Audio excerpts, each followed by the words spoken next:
The forest was quiet that evening. Only the rustle of leaves filled the air. Emma and Daniel carried their backpacks. They were excited for the weekend. They wanted an adventure, a camping trip far from the city. The forest seemed perfect, wild, deep, and full of secrets. They set up their tent near a stream. The water sparkled in the fading light. Daniel gathered wood for the fire. Emma prepared their small dinner. The night sky grew dark. Stars glittered between the branches. The fire crackled warmly. They laughed and told stories. It felt peaceful. It felt safe. They thought the forest was theirs. They thought nothing could go wrong. But then Emma noticed something, a shape beyond the trees, a black opening in the hillside, a cave hidden in the shadows. Her curiosity lit up. "Daniel," she whispered, "look over there." Daniel turned and saw it. The cave looked unnatural, too dark, too still. The air around it felt heavy, almost alive. Daniel frowned. Probably just an old cave. Emma smiled nervously. "Let's explore tomorrow," they agreed, but neither of them slept well. Strange sounds echoed through the night, whispers that came from nowhere. The next morning was gray. Clouds hid the sun. The forest looked colder. The cave waited silently. Daniel lit a torch. Emma tightened her jacket. They walked toward the opening. Every step felt heavier. The cave mouth loomed above them. Cold air drifted out. It smelled of dust and rot. The forest fell silent. Daniel held Emma's hand. "Just a quick look," he said. Emma nodded, though afraid.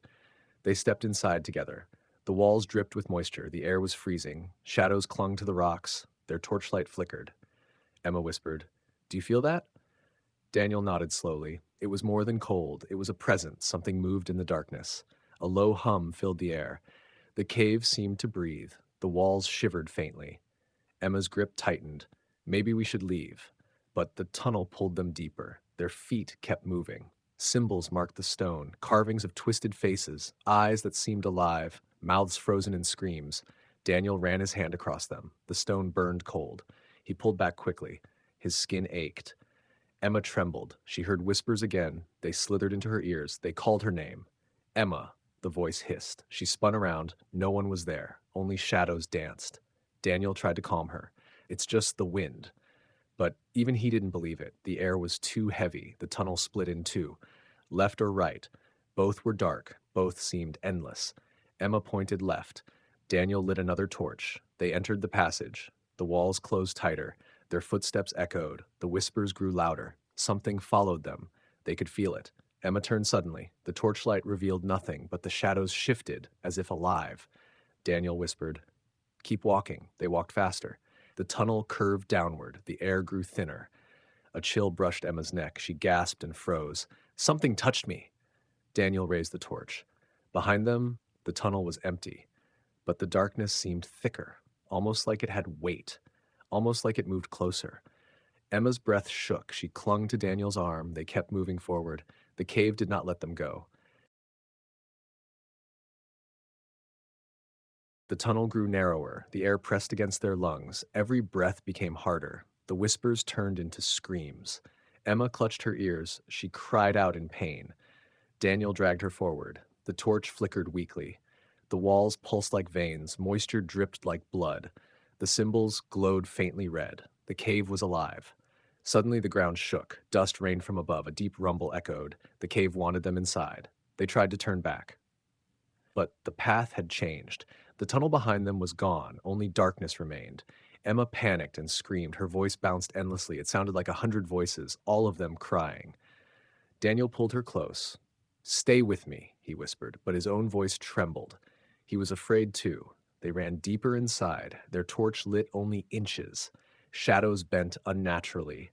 Figures moved at the edges. Emma gasped in horror. Faces appeared in the rock, mouths stretched open, eyes rolled with torment. "Help us," they moaned. The sound tore Emma's heart.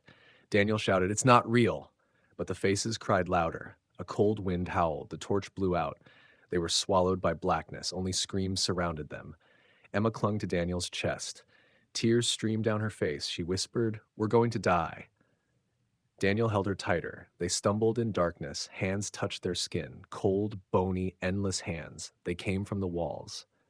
Daniel struck with his fists. But nothing was there. Only the whispers remained. Only the curse laughed. Then they saw light, a dim glow ahead. It gave them hope. They ran toward it. The tunnel widened suddenly. They entered a vast chamber. A pit yawned in the center. It pulsed with red fire. Around the pit stood statues, tall, cloaked, faceless beings, their arms stretched outward, their stone fingers pointed. Emma froze in terror. "They're watching us," she whispered. Daniel pulled her forward. "We just need a way out." But the statues moved, their stone heads turned slowly, their eyeless faces leaned down, the air turned ice cold. A voice thundered in the chamber. "You should not be here." It came from everywhere. It came from nowhere. Emma screamed in defiance. "We didn't mean to enter." The voice laughed cruelly. "Now you will never leave." Daniel grabbed her hand. They ran around the pit. They searched for an exit, but the chamber had none. The ground split open. Flames roared upward. The statues stepped down. Their stone feet cracked the earth. Daniel raised his torch again. The fire sputtered weakly, but the light pushed shadows back, if only for seconds. He shouted at Emma, "Run! Don't look back!" She ran with tears streaming, but the shadows followed. Hands grabbed her ankle. She kicked and screamed. Daniel pulled her free.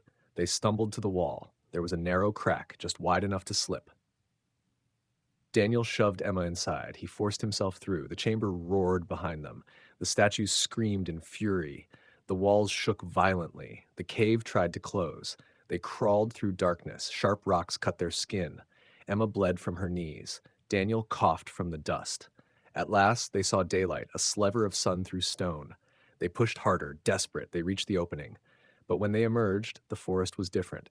The sky was black. The trees twisted unnaturally. Emma gasped in horror. "This isn't our world." Daniel held her hand. "It's the curse." They looked back at the cave. Its mouth was gone. Only solid rock remained. The cave had sealed itself. They turned to the forest. Whispers drifted between the trees. Shadows moved without form. Something was hunting them. Emma cried softly. "We can't go back." Daniel nodded grimly. "We're trapped here." Days passed without end. They built small fires. They tried to find paths, but every trail circled back. The forest toyed with them. It changed with every step. Landmarks twisted into strangers. Time had no meaning. Emma lost her strength. Her eyes dimmed with fear. Daniel carried her often. His own body shook. At night, they heard chanting. The voices of the statues, they echoed through the air. They promised suffering forever. Daniel held Emma close. He whispered promises of hope. He lied to protect her heart. But he knew the truth. The curse had claimed them. The forest would never release them. The cave had chosen its prey, and it would never let go. Emma cried in Daniel's arms. She whispered, "I just want home." Daniel kissed her forehead. He whispered, "I'm sorry." The shadows closed in. The whispers grew deafening. The air turned freezing. The forest consumed them whole. No one ever found their camp. No one ever saw them again. Only the curse remained. Only the cave remembered.